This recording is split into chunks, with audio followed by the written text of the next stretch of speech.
સામાજિક વિજ્ઞાનનો પાઠ 9 વન અને વન્યજીવ સંસાધન એમની સિરીઝ આપણે શરૂ કરી રહ્યા છીએ. મિત્રો, અત્યારે જે પાઠ અપલોડ કરવામાં આવે છે એ તમારા સેમેસ્ટર 1 ના અભ્યાસક્રમને ધ્યાનમાં રાખીને જ અપલોડ કરવામાં આવે છે. બાકીના જે ચેપ્ટરો છે એ પણ અમે તમને આ મહિનાઓની અંદર જ પૂરા કરાવી દઈશું. એટલે કે વેકેશન બેચમાં સંપૂર્ણ કોર્સ તમારો પૂરો કરાવી દેવામાં આવશે.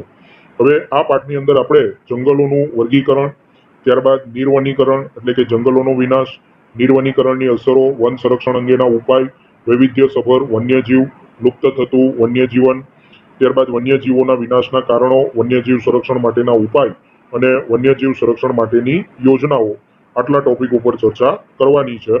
તો શરૂઆત કરીએ. પહેલો પ્રશ્ન છે, જંગલોના પ્રકાર વિશે સવિસ્તાર નોંધ લખો.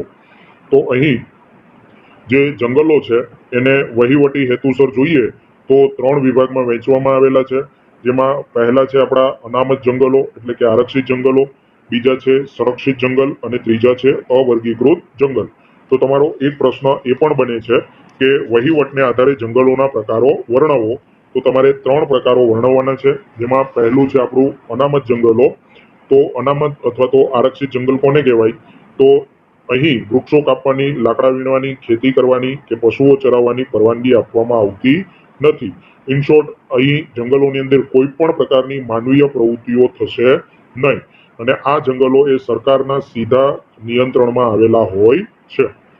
ત્યારબાદ સંરક્ષિત જંગલો કોને કહેવાશે? તો કે વૃક્ષોને નુકસાન પહોંચાડ્યા સિવાય લાકડા વીણવા એટલે કે જે ખરી ગયેલી ડાળીઓ હોય છે, સુકાઈ ગયેલી ડાળીઓ હોય છે, તો તે બળતણ તરીકે લઈ જઈ શકાય છે. ખેતી કરવાની કે પશુ ચરાવવાની સ્થાનિક લોકોને એટલે કે જંગલમાં અથવા જંગલની આસપાસ રહેતા લોકોને જ એની છૂટ આપવામાં આવે છે. આવા જંગલોની દેખભાળ એ સરકારી તંત્ર દ્વારા થાય છે. મિત્રો, અહીં ઉદાહરણ આપવું હોય તો ડાંગ જિલ્લા પાસે આવેલું વાંસદા, એ વાંસદાનું જે જંગલ છે એ અનામત જંગલ છે. ત્યાંથી લાકડા કાપી અને એકમાત્ર એવી સરકારી મિલ ત્યાં આવેલી છે લાકડા વેરવાની. એ પછી સંરક્ષિત જંગલો, તો આ જે જંગલો છે એ ડાંગ જિલ્લાના જે જંગલો છે એનો આપણે સમાવેશ કરી શકીએ. અહીં ત્યાંની લોકલ આદિવાસી પ્રજા એમને ખેતી કરવાની, પશુ ચરાવવાની અને જંગલોમાંથી મળતા ઉત્પાદનો જેવા કે મધ, લાખ, રાળ, ગુંદર એ બધાનો વેપાર કરવાની છૂટ આપવામાં આવે છે. અને દેખભાળ કોણ કરે છે? તો કે સરકારી તંત્ર કરે છે, જેથી કંપનીઓ કે ઉદ્યોગો દ્વારા એમાં પગ પેસારો કરવામાં ન આવે. ત્રીજું છે અવર્ગીકૃત જંગલો. તો આ પ્રકારના જંગલ દુર્ગમ હોવાથી એનું વર્ગીકરણ થઈ શક્યું નથી. તેમાં વૃક્ષોને કાપવા, ખેતી કરવા કે પશુઓ ચરાવવા પર કોઈ પ્રતિબંધ હોતો નથી. દુર્ગમ એટલે પહાડી વિસ્તારોમાં એમાં આવેલા હોય, જેમ કે આપણા પૂર્વના રાજ્યો, તો ત્યાં અને હિમાલય પર આવેલા જંગલો, આ બધા અવર્ગીકૃત જંગલો તરીકે આપણે એમને કન્સિડર કરી શકીએ. ત્યારબાદ માલિકી અને વ્યવસ્થાપનની દ્રષ્ટિએ જંગલના પ્રકારો, જો એ તમને પૂછાય તો એને પણ 3 ભાગમાં, રાજ્યની માલિકીનું જંગલ, સામુદાયિક જંગલ અને ખાનગી જંગલ, આ તમારો બીજો પ્રકાર છે. તો રાજ્યની માલિકીનું જંગલ એટલે કે કેન્દ્ર કે રાજ્ય સરકારનું નિયંત્રણ હોય અને દેશના મોટા ભાગના જંગલો આ પ્રકારના જંગલો છે. એ પછી સામુદાયિક જંગલ, તો આ જંગલો ઉપર ગ્રામ પંચાયત, તાલુકા પંચાયત, જિલ્લા પંચાયત, નગરપાલિકા કે મહાનગરપાલિકા જેવી સ્થાનિક સ્વરાજની સંસ્થાઓનું નિયંત્રણ હોય છે. અને ખાનગી જંગલ, તો એ વ્યક્તિગત માલિકીના જંગલો હોય છે અને આ પ્રકારના જે જંગલો છે એ મોટા ભાગે ઉજ્જડ બની ગયા છે. દેશમાં ઓડિશા, મેઘાલય, પંજાબ, હિમાચલ પ્રદેશ એમાં આ પ્રકારના જંગલો જોવા મળે છે. વ્યક્તિગત માલિકી હોવાને કારણે લાંબો સમય જંગલોની દેખરેખ થઈ શકતી નથી, આથી એ ઉજ્જડ બની જતા હોય છે. અને બીજું કે ખાનગી માલિકીની હોવાને કારણે જંગલનો માલિક પોતે કેટલાક ઉદ્યોગકારોને એમાં છૂટ આપતા હોય છે, જેથી ઉદ્યોગકારો એનું મોટા પાયે દોહન કરી લેતા હોય છે. આથી પણ જંગલો ઉજ્જડ બને છે. બીજો પ્રશ્ન છે નિર્વનીકરણ એટલે કે જંગલના વિનાશની અસરો જણાવો. તો વાતાવરણમાં સર્વપ્રથમ તો કાર્બન ડાયોક્સાઇડનો વધારો થશે, કારણ કે જંગલો જે છે એ વનસ્પતિ પોતે કાર્બન ડાયોક્સાઇડનો ઉપયોગ કરી લેતી હોય છે. એટલે જંગલોનો નાશ થતા આપોઆપ કુદરતી રીતે કાર્બન ડાયોક્સાઇડનો વધારો થશે. હરિત ગૃહ પ્રભાવ એટલે કે ગ્રીન હાઉસ ઇફેક્ટની અસર કેરી બને. સ્વાભાવિક છે, કાર્બન ડાયોક્સાઇડ વધશે એટલે ગ્રીન હાઉસ ઇફેક્ટ તમારી વધવાની જ. માટીના ધોવાણથી ખેતીની ફળદ્રુપતાની સમસ્યા વધી છે. માટીનું ઉપરનું ફળદ્રુપ પડ ધોવાઈ જશે એટલે જે ખેતીલાયક જમીન છે એ કેવી બને છે? બિન ઉપજાઉ અથવા તો બિન ફળદ્રુપ. દ્વીપકલ્પીય ભારતના મોટા ભાગના જે જંગલો છે એમાં મોટા પાયા પર થયેલો વિનાશ એ જંગલોને વિસ્તારમાં ઘટાડો કરે છે. એટલે કે અહીં જે લોકલ કોમ્યુનિટી વગેરે છે એ પોતે ઘણી વખત ખેતી લાયક જમીન ન હોવાને કારણે જંગલોનો આડેધડ નાશ કરતી હોય છે અને પછી એમાં ખેતી કરતી હોય છે. તો દ્વીપકલ્પીય એટલે કે દક્ષિણનો જે આખો ભાગ છે મહારાષ્ટ્રથી શરૂ કરી અને આ બાજુ પશ્ચિમ બંગાળ સુધીનો, તે બધામાં જે પશ્ચિમ ઘાટ અને પૂર્વ ઘાટ આવેલા છે ત્યાં આવા જંગલો જોવા મળે છે, પરંતુ એમાં મોટા પાયા પર વિનાશ થવાને કારણે વિસ્તાર ઘટ્યો છે. ત્યારબાદ વૈશ્વિક તાપમાનમાં વધારો થાય, વરસાદનું પ્રમાણ ઘટે, દુકાળના પ્રમાણમાં વધારો થાય છે, વન્યજીવો નિરાશ્રિત બને છે અને વન્યજીવો ખોરાક અને પાણીની શોધમાં માનવ વસવાટના વિસ્તારોમાં ચડી આવે છે. તાજેતરમાં જ કોરોનાના લોકડાઉનને કારણે ગાંધીનગરની હોસ્પિટલમાં જ દીપડો દેખાયો હતો. આ ઉપરાંત ભાવનગર બોટાદ ખાતે પણ ગામડા ઘરોમાં પણ દીપડા અને જંગલી પશુઓ ઘૂસ્યાના સમાચારો મળ્યા હતા.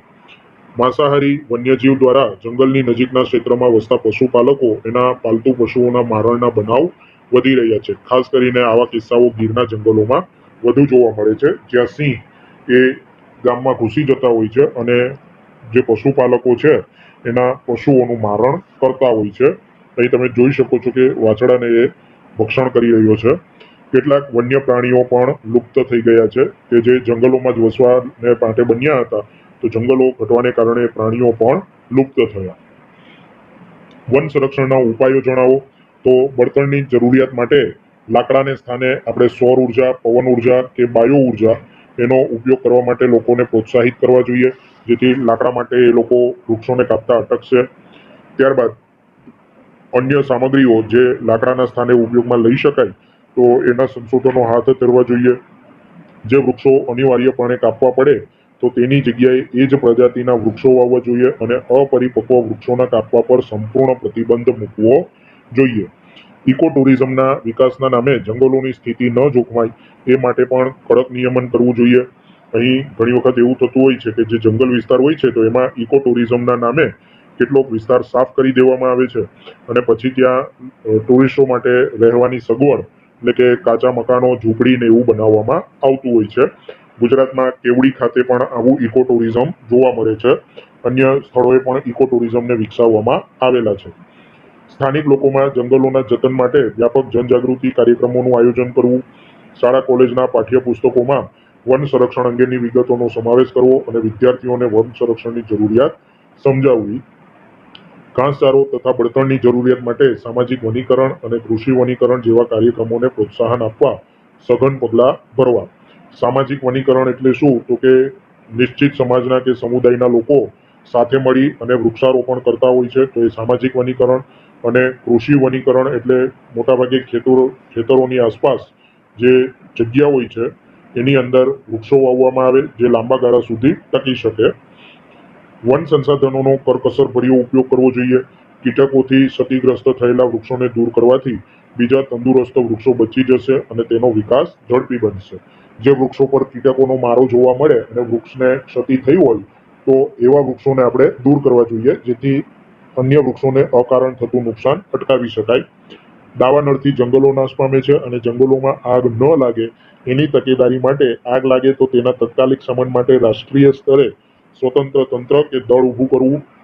તાજેતરમાં જ એમેઝોનના જંગલો કે જે પૃથ્વીનો 20% ઓક્સિજન એકલા ઉત્પાદન કરે છે, તો આવા એમેઝોનના જંગલોમાં આગ લાગેલી જે સૌથી ભયંકર હતી. ઉપરાંત બીજા નંબરે ઓસ્ટ્રેલિયામાં આગ લાગેલી, જેમાં 50 કરોડ જેટલા પશુઓ બળીને રાખ થઈ ગયા હતા. તો ઓસ્ટ્રેલિયાના જંગલોમાં આ સમયમાં આગ લાગવી એ સામાન્ય બનાવ છે, છતાં ત્યાંની સરકારે કોઈ એવા કડક પગલાઓ લીધા નથી. પાલતુ પશુઓને ચરાવવા માટે અલગ વિસ્તારો હોવા જોઈએ, જેથી જંગલોમાં એ નવા વૃક્ષો જે ઉગી રહ્યા છે એવા બાળ વૃક્ષોને નુકસાન ના કરે. તે પછી ભારતના જંગલોમાં રહેતા પ્રાણીઓનું વૈવિધ્ય જણાવો.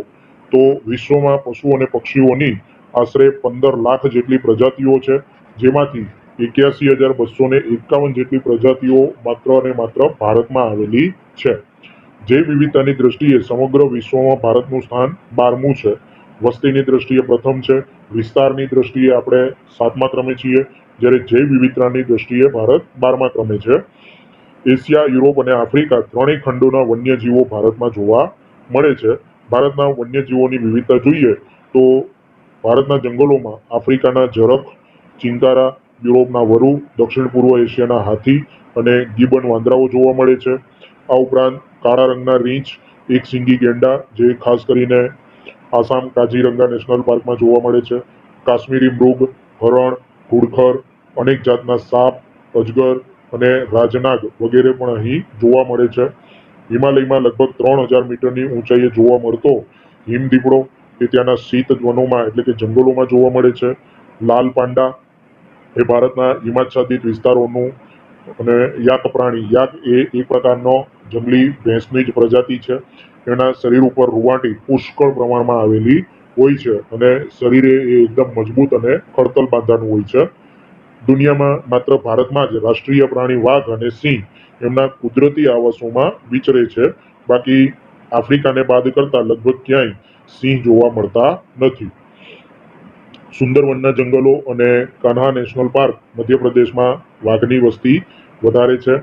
શિયાળા દરમિયાન ભારતમાં રાજસ્થાનનું કેવલાદેવ રાષ્ટ્રીય ઉદ્યાન, ત્યારબાદ ભરતપુરમાં આવેલું જે છે ગુજરાતનું જળપ્લાવિત ક્ષેત્ર એવું નળ સરોવર, ત્યાં દૂરથી અસંખ્ય યાયાવર પક્ષીઓ એટલે કેવા તો કે એને પ્રવાસી પક્ષી તરીકે ઓળખાય છે. ઉત્તર ભારતનો જે આપણો વિસ્તાર છે ત્યાં હિમાલયની પર્વતમાળા અને એ પછીનો ઉપરનો ભાગ જે રશિયા, ત્યાંથી એની ઉત્તરે પણ સાઇબિરિયા, તો અહીં શિયાળો ખૂબ જ ઠંડો હોય છે. તો સાઇબિરિયાના ક્રેન પક્ષીઓ એ પણ ભારતમાં અહીં શિયાળો ગાળવા માટે આવતા હોય છે. તો આવા યાયાવર પક્ષીઓ ગુજરાતના નળ સરોવર ખાતે અને રાજસ્થાનનું કેવલાદેવ રાષ્ટ્રીય ઉદ્યાન, જિલ્લો ભરતપુર, ત્યાં આવતા હોય છે. ઓડિશા અને ગુજરાતના સમુદ્ર કિનારાના રેતીના તટે સમુદ્રી કાચબાઓ પણ ઈંડા મૂકવા આવે છે. તાજેતરમાં જ જે આપણે ગહીરમાથા ઓડિશાનો ટાપુ છે ત્યાં આવા લેધરબેક ટર્ટલ એ લગભગ 5 લાખથી વધારેની સંખ્યામાં આવ્યા છે અને એ લોકડાઉનની એક પોઝિટિવ અસર છે. નહીતર દર વર્ષે 2 થી 2.5 લાખ જેટલા જ કાચબાઓ ઈંડા મૂકવા માટે આવતા અને લોકો એ કાચબાના ઈંડાઓને પોતાના ખોરાકમાં સમાવેશ કરતા. પરંતુ લોકડાઉનના કારણે 5 લાખ જેટલા કાચબાઓ આવ્યા છે અને ત્યાંના સ્થાનિક તંત્ર દ્વારા એ જે ઈંડાઓ છે એની દેખરેખ રાખવામાં આવી રહી છે.